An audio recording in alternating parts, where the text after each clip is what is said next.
Olá, moçada, vamos dar continuidade aqui. E o mundo não são só lágrimas, né? Nós temos problemas, mas há um monte de ideias para que a gente possa sair disso, um monte de possibilidades. Então, vou mostrar para vocês aqui 3 coisas que a gente tem que ter. Aqui é tanto para o país sair do buraco, quanto para a gente levar a nossa vida. Primeiro, projeto. Exemplo, planeje. Planeje com essas ideias diferentes. Não tenha medo de ideias diferentes, tá? Seja do lado de cá, seja do lado de lá, tá? Não tenha medo. Ideia não é gripe, cara. Vai lá, lê. Lê aquele cara que você não concorda. Lê aquela posição que você acha esdrúxula. Mas lê, porque alguma coisa boa você vai tirar daquilo. Ou para reforçar a sua posição anterior, ou para relativizá-la. Então, leia tudo. Eu vou deixar depois no final as referências bibliográficas para vocês. Leia de tudo, de liberal, libertário até anarquista, comunista, passando pelo desenvolvimentismo e tudo mais. Leia todos. Planeje. Por que planejar? Porque mesmo que a gente não faça exatamente o que a gente tinha planejado, né, caminhar aqui, ó, às vezes você precisa fazer umas correções de rota na sua vida, não tem problema, porque pelo menos você tem uma ideia de onde você está indo.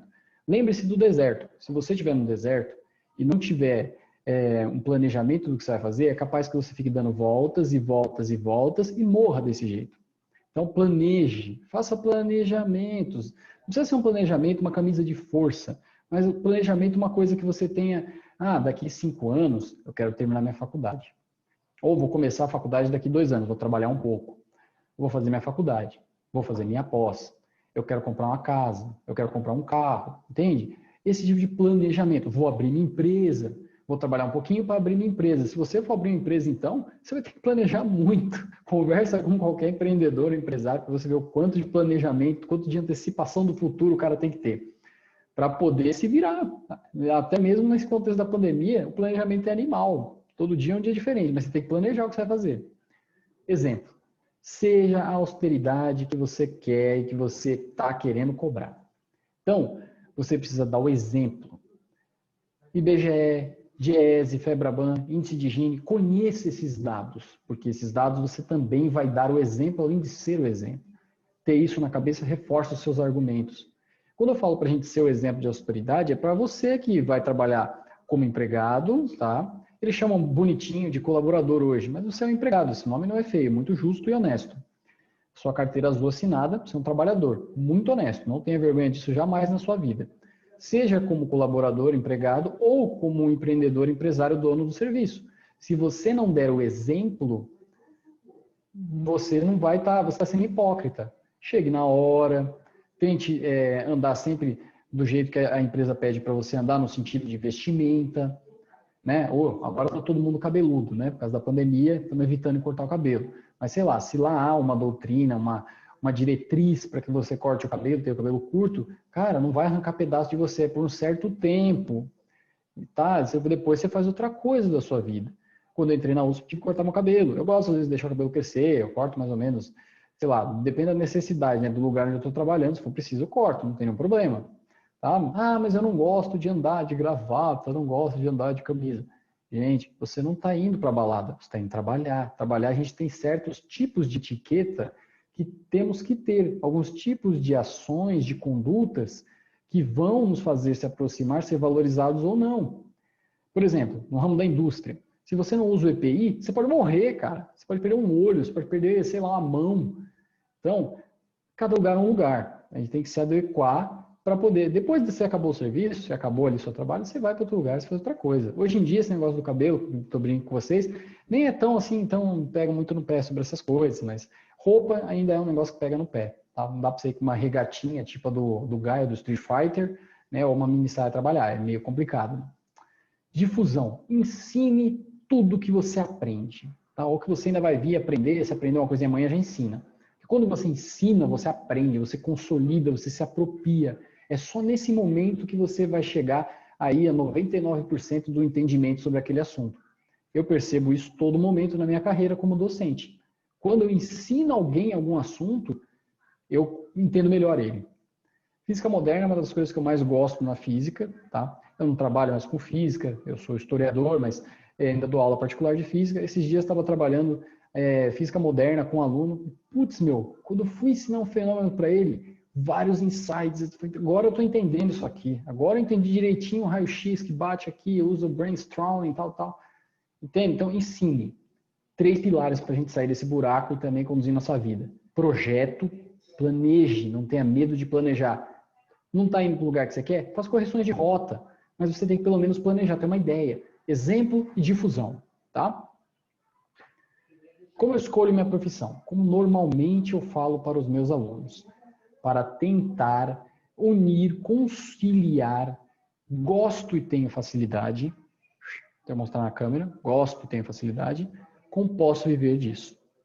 Se eu fizer uma coisa que eu gosto apenas, a chance de eu morrer de fome é muito grande, tá? Porque, sei lá, eu gosto de dormir. Eu quero fazer gameplay de jogo. Tudo bem, você adora, mas o mercado tá inchado de gameplay de jogo. Você vai ter que ser muito bom. Dá uma olhadinha no YouTube lá, tem zilhões de gamers.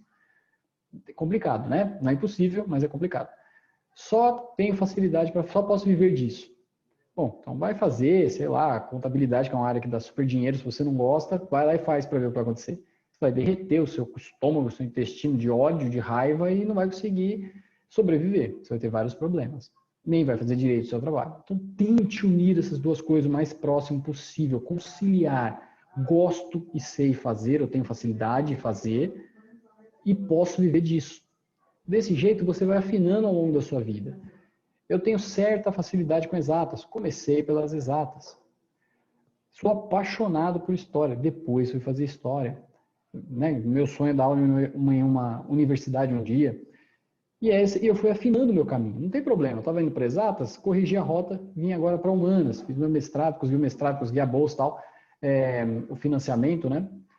Então, você pode fazer correções de rota.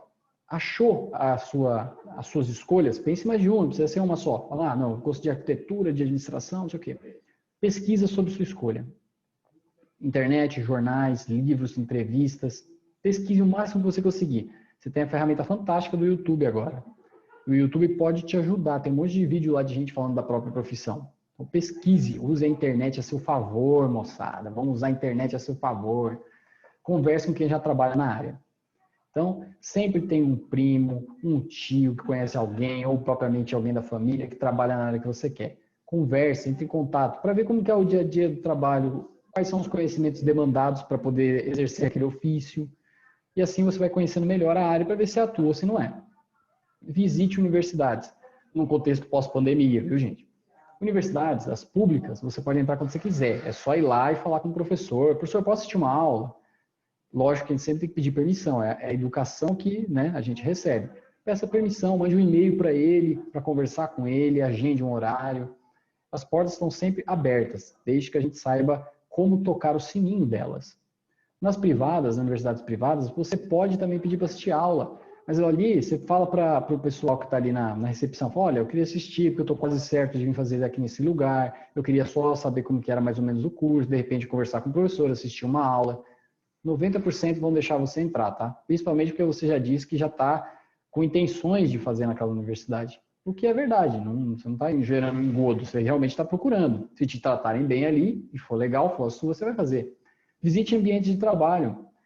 Algumas indústrias é possível você entrar, também tem que agendar, também tem que tomar cuidado, tem que levar EPI e tal. Mas escritório de advocacia, escritório de arquitetura, escritório de engenharia, você pode visitar. Vamos falar um pouquinho sobre as universidades agora. No Brasil tem basicamente 2 tipos, no mundo tem basicamente 2 tipos, tá? As públicas e as privadas. Primeiro eu vou falar das públicas para vocês. As públicas são USP, Universidade Federal, todas elas, do Rio de Janeiro, de Minas Gerais, do Espírito Santo, tem um monte, Santa Catarina. Temos as estaduais, como no caso da Unicamp, da Unifesp, da Unesp. E as universidades públicas, elas são estratégicas para o país. Elas são lugares surpreendentes, né? Para quem estuda lá, conhece, dificilmente alguém não gosta daquele lugar. Eu adoro a USP e se eu pudesse morava ali do lado, mas é muito caro. Enfim, elas são fundamentais para o desenvolvimento da nação. Por que você tem que prestar o vestibular?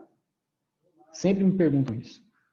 Porque não temos universidades em número suficiente. Se tivéssemos universidades, investimentos do governo em universidades públicas suficientes, com vagas suficientes, não seria necessário você prestar vestibular.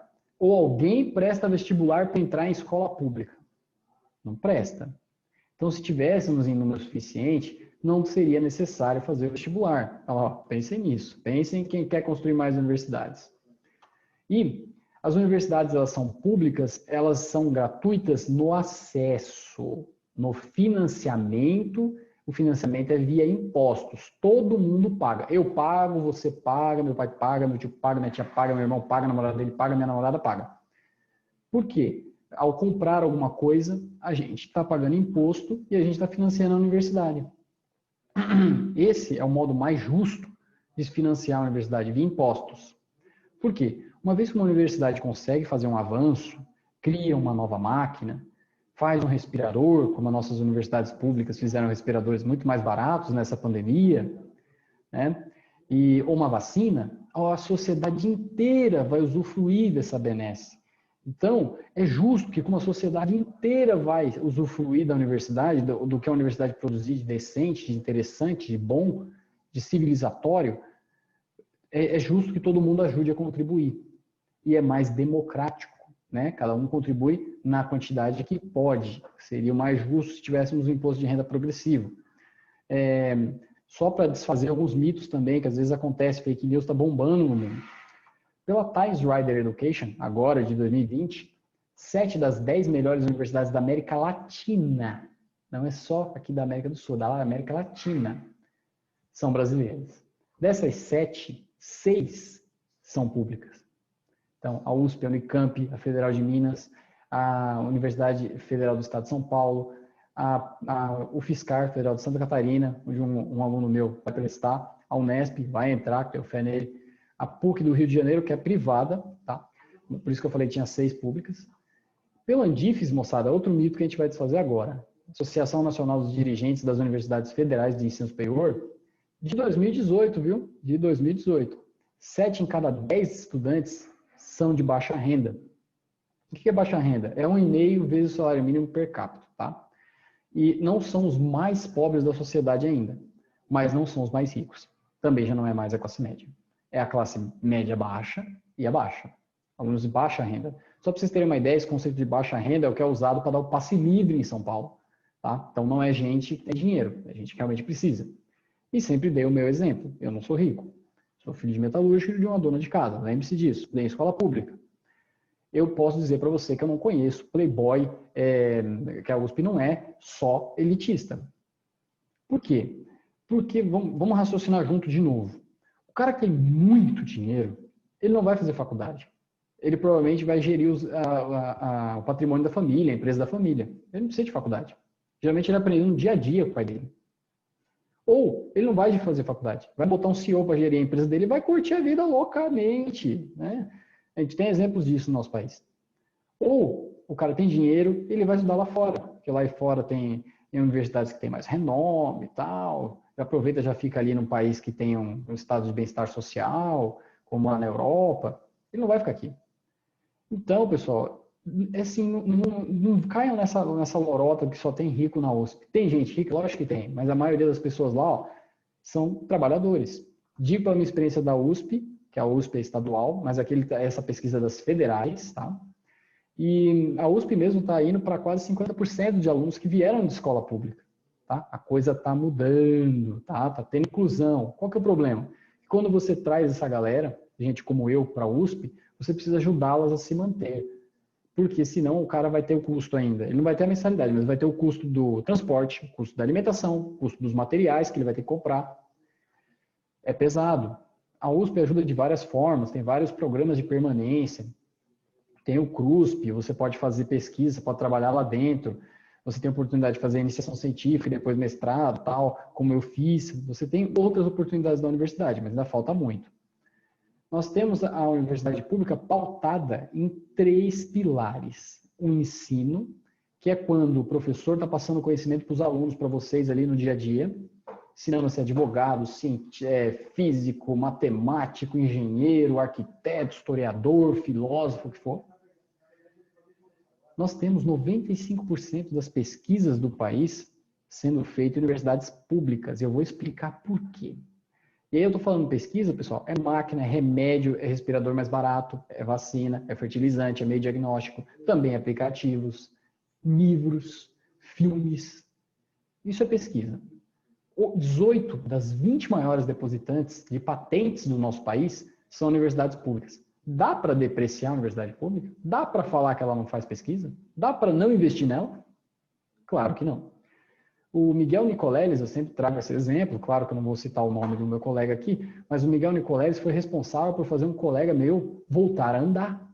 Meu colega tinha se machucado, tinha perdido os movimentos das pernas, era um cara que um dia estava jogando bola com a gente, no outro ele tinha sofrido um acidente e perdeu o movimento das pernas. Ficou anos sofrendo com isso, até que, por conta de uma pesquisa do Miguel Nicoleles, a equipe dele, ele se voluntariou para fazer uma cirurgia lá, de acordo com as pesquisas que eles estavam desenvolvendo. O Nicoleles é ligado também a laboratórios do mundo afora, né? Fazem pesquisas conjuntas. E, graças a essa operação, meu colega voltou a andar. Por que a universidade pública é a única que faz pesquisa no país? Não é por maldade no coração. É porque pesquisa, gente, é assim que funciona. Eu invisto aqui e eu não sei quanto tempo vai demorar para que esse investimento volte. Alguém sabe quanto tempo demora para fazer uma invenção? Para achar a cura da AIDS? Para achar a cura do coronavírus? Para criar uma vacina? A gente não sabe. Você investe, mas você não tem como saber quando vai voltar. E você não sabe se vai voltar em lucro, dinheiro, uma máquina assim que refine, que filtra o ar, gera energia, sei lá.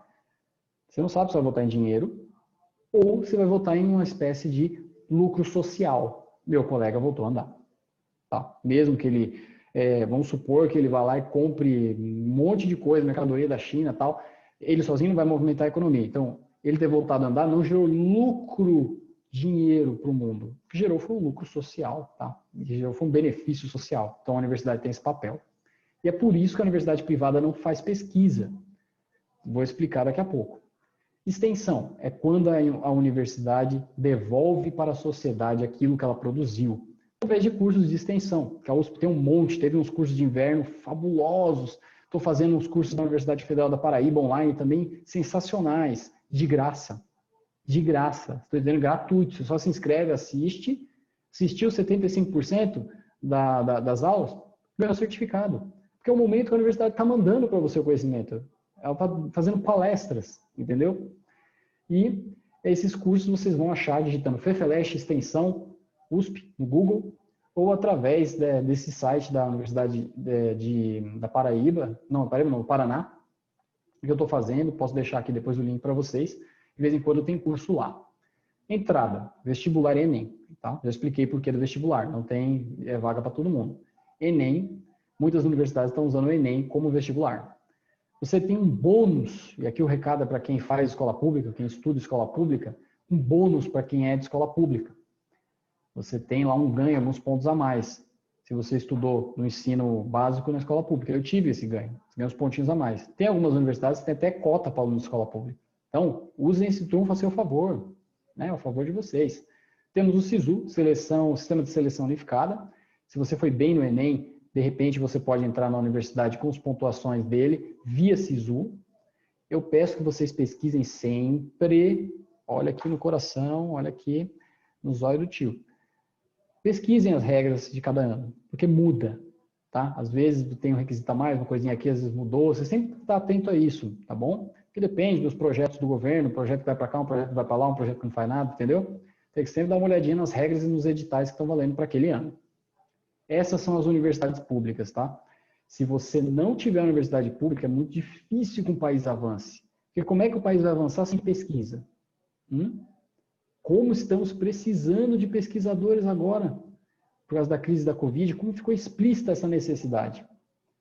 Então, pessoal, reflitam, protejam suas universidades, valorizem suas universidades públicas, visitem, assistam palestras, busquem os cursos de extensão, aproveitem, é feito para vocês. As universidades privadas também são importantes. Lembra que eu falei que a gente não tem vaga para todo mundo na pública ainda?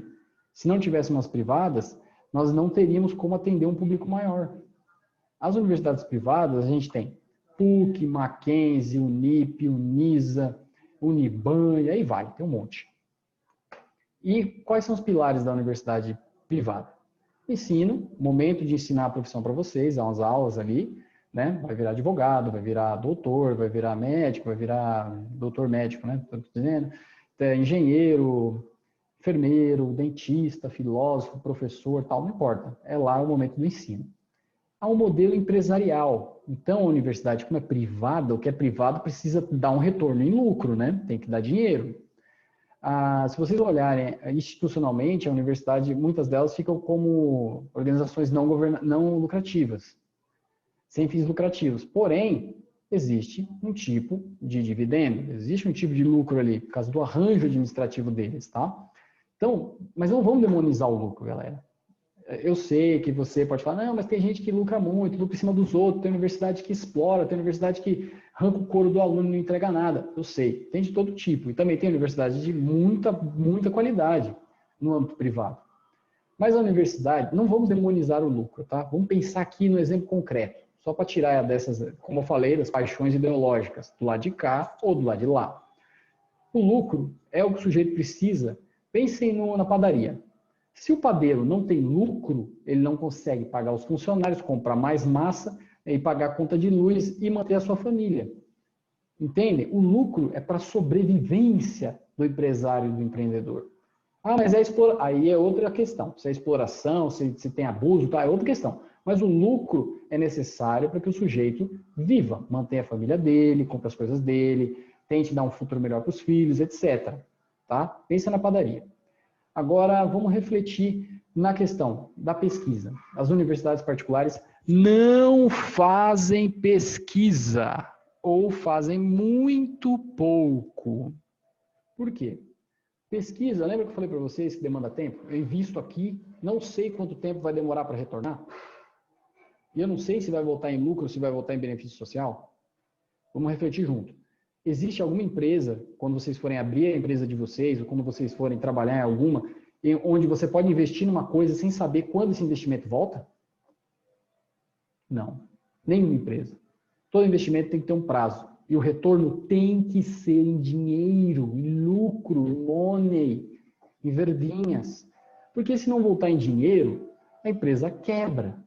Entende? Então, pela própria natureza da instituição, que ela é privada, ela não faz pesquisa. Tá? Mas nos Estados Unidos é diferente. Nos Estados Unidos é outra coisa.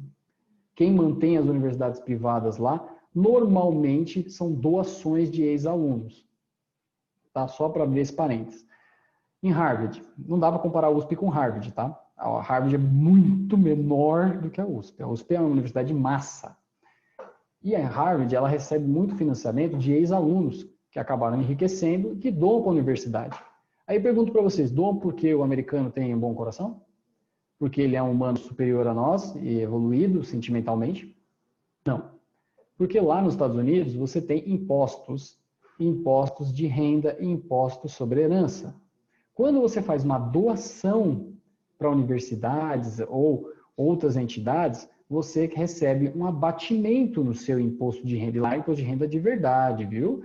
Lá nos Estados Unidos, o imposto sobre... Se você não pagar o imposto de renda lá, cara, você vai preso. Procura o que aconteceu com Wesley Snipes, nosso Blade, tá? Não é aqui no Brasil, não, que é coisa na marinhola e tal. Você faz um refis ali e tem um descontão, lá a galera vai presa. Nos Estados Unidos, nós temos um imposto sobre heranças, que varia desde 20 e poucos por cento até 40 e poucos por cento. Sabe quantos por cento é o imposto sobre herança aqui no Brasil? Pela Constituição? 4%. 4%. 4%. Estados Unidos, 20%. 20%. O teto da Constituição é 8%, tá? Acho que só o Ceará cobra 8%. Gente, os Estados Unidos é comunista? Não. Então, se ele cobra imposto sobre lucros e dividendos, imposto sobre herança, quem somos nós para não cobrar? Entendeu? Fica a dica. Isso, a pessoa doando para as universidades. Também nós vamos ter aí uma fonte de financiamento para as universidades privadas dos Estados Unidos, porque o governo alivia no imposto e eles doam para as universidades, tá? E nós temos uma outra forma de financiamento, que são as agências de financiamento nos Estados Unidos. Agências de financiamento que são fomentadas principalmente pelo Pentágono. O Pentágono é como se fosse o Ministério da Defesa dos Estados Unidos. O Paulo Gala, no livro dele, Complexividade Econômica, ele fala que os Estados Unidos investem assim, coisa de 600 bilhões de dólares somente em defesa, somente no Pentágono. O Pentágono pega essa montanha de dinheiro e joga em certas agências de fomento à pesquisa. Essas agências de fomento à pesquisa vão fazer as pesquisas que eu estou contando para vocês. Ou seja, é de uma outra forma, mas o dinheiro que vai para a pesquisa ainda é público. É isso que eu estou querendo dizer para vocês. Ele faz caminhos diferentes dependendo do país, mas ainda é um dinheiro público. Por causa da longa maturação que é necessária e porque esse retorno tem que ser, se for uma empresa, tem que vir em lucro. E às vezes a pesquisa ela dá um retorno que é um benefício social. Tem um livro da professora Mariana Mazzucato, que é uma italiana, inteligentíssima, um livro que chama O Estado Empreendedor, e ela mostra como a Apple não existiria sem o financiamento do Pentágono, sem o financiamento privado. Por quê? Os financiamentos privados nos Estados Unidos, eles deram origem ao forno micro-ondas, à internet, ao nosso circuito integrado, aos HDs e tudo mais. Sem isso, GPS, sem essas coisas, o que seria um iPhone? Sem o sistema de GPS, sem a internet, sem a super memória dele, sem as super baterias de lítio. Entende? Não teria Apple. Então, é isso que eu estou querendo dizer para vocês. Sem amor ideológico, sem paixões, vamos olhar a coisa crua como ela é. O Estado Empreendedor, Mariana Mazzucato. Está lá, para a gente poder checar isso que eu estou falando para vocês. A entrada é via matrícula e via prova de bolsas. Não façam matrícula. Façam primeiro prova de bolsa. Por quê? Se você fazer matrícula, você vai tomar facada. Se você fizer prova de bolsa, você vai tomar uma facada menor se o curso for caro. Vamos supor que você tire 10% de bolsa. Pô, cara, 10% já é um desconto. Já salva o McDonald's, já salva ali a saída com a namorada, já salva o cinema. Sempre faça prova de bolsas na sua vida. Entrou, fez prova de bolsa. Ano que vem tem prova de bolsa de novo para pegar desconto? Faça. Faça todas. Gente, para conseguir entrar e fazer o cursinho objetivo, na época acho que foi objetivo. Se você não fizesse prova de bolsa, na época que eu fiz, hein, faz tempo, faz o quê? Mais de 10 anos atrás, 12 anos atrás. A mensalidade era coisa de R$1.000, R$900. Eu pagava cento e poucos reais. Porque eu fiz a prova de bolsa 10 vezes. Eu quase consegui a bolsa integral. Então, pessoal, façam prova de bolsa, senão vocês vão sair perdendo. ProUni, tá? ProUni foi bem no Enem? Muitas vezes você consegue uma bolsa integral. Muitas vezes uma bolsa parcial. Depende das regras que eu disse para vocês de cada momento. Temos também o FIES. O FIES, moçada, é uma dívida. Dívida. A gente administra da seguinte forma. Vou conseguir pagar? Essa parcela é dura demais? O emprego que eu vou conseguir lá na frente, porque o FIES, o banco paga a sua faculdade, você não paga naquele momento. Quando você pega o emprego, você consegue terminar a faculdade e entra no emprego, você vai pagando o banco. Você vai conseguir um emprego com salário suficientemente bom para pagar as parcelas? Opa, vou. Então vai lá embora. Vai lá e manda ver. Não vou. Então melhor tentar outra estratégia. Aí vocês podem me perguntar, é igual o que existe lá na Grã-Bretanha? Não, não é igual. Na Grã-Bretanha você só paga depois que o modelo deles de FIES, depois que você arruma um emprego com salário X. Então, vamos supor que você arrumou um emprego de mais de R$3.000 por mês. Aí você começa a pagar. Perdeu o emprego? Você para de pagar. Então lá o modelo é um pouquinho diferente. Talvez aqui a gente tivesse que fazer alguns ajustes nisso aí. Como são formados os professores? E aqui eu estendo para todos os demais profissionais da sociedade, ou boa parte deles, tá? Porque falar todos é sempre um problema quando a gente está tratando de conhecimento. Como são formados os professores? Eles vêm da universidade pública. Eles vêm da universidade pública, tá? Vamos começar. Os professores, eles podem sair daqui da universidade pública mesmo, como eu, fui formado lá, vou dar aula na escola básica. A escola básica é desde o primário até o ensino médio, tá, galera? Então, eles saem diretamente da universidade pública, ou eles saem da universidade pública, vão dar aula em universidades particulares, e as universidades particulares vão formar mais professores para o ensino básico.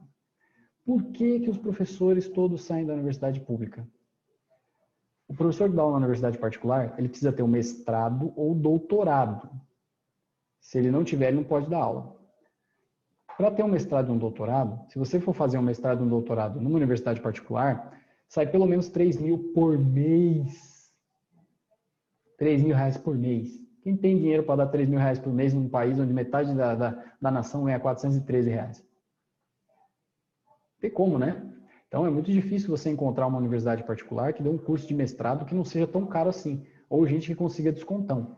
Então, os mestres e doutores são formados, grosso modo, maior parte esmagadora nas universidades públicas, onde você faz um vestibular, uma espécie de vestibular, uma prova, entra, cursa o seu mestrado e depois cursa o seu doutorado, apresenta pesquisas que vão contribuir para a sociedade de alguma forma, seja na forma cultural, na forma de lucro capital. E depois que você tem o seu mestrado, o seu doutorado gratuito, você vai trabalhar com bolsa do governo, ou seja, você é contratado do governo. Bolsa do governo, moçada, não é uma espécie de bolsa universitária, bolsa família, tá? Bolsa família, você recebe, se for de baixa renda, tal, você recebe o dinheiro do governo. Você precisa trabalhar para o governo. Você vai receber do governo até você conseguir melhorar a sua vida, para você poder manter ali a subsistência da sua família, tá? Eu não estou aqui depreciando o Bolsa Família, de maneira alguma, mas eu estou dizendo para vocês que o governo não vai dar dinheiro para você subsistir, no caso das bolsas universitárias, sem nenhuma contrapartida. Então, se você conseguiu mestrado, doutorado, conseguiu uma bolsa, muita gente faz sem bolsa, gente muito boa ficou sem bolsa, por conta do corte de verbas que nós estamos sofrendo desde pelo menos 2013, 2014. E se você consegue uma bolsa da CAPES, do CNPq, da FAPESP, você trabalha para essas empresas. Estou falando assim para que a gente entenda. Por quê? Se você não entregar a sua pesquisa, essas empresas podem entrar, essas instituições, desculpe, podem entrar na justiça e fazerem você devolver o dinheiro com multa. Então, pessoal, não é um negócio que está te dando de mão beijada para você ficar lá dormindo na grama, tá? Se eu não falar isso para vocês aqui, vocês podem ver fake news por aí que vai dizer o contrário. Então, lembrando, se eu destruir as universidades públicas no Brasil, o que vai acontecer com a formação de professores e também dos engenheiros, dos psicólogos e dos dentistas e todos os outros profissionais da sociedade? Vai ruir. É isso que eu estou querendo dizer. Tá? E vamos lá para o próximo. Tá, aqui eu já vou falar das universidades, dos cursos. A gente vai para o próximo bloco. Por enquanto é isso, galera. Vou deixar aqui os links, a gente confere junto e vamos pensar aí, vamos usar a nossa cabeça, sem paixões ideológicas, sempre checando os dados. Ninguém precisa acreditar em mim. Na verdade, eu quero que vocês duvidem, que vocês pensem por si próprios. Beleza? Até o próximo bloco.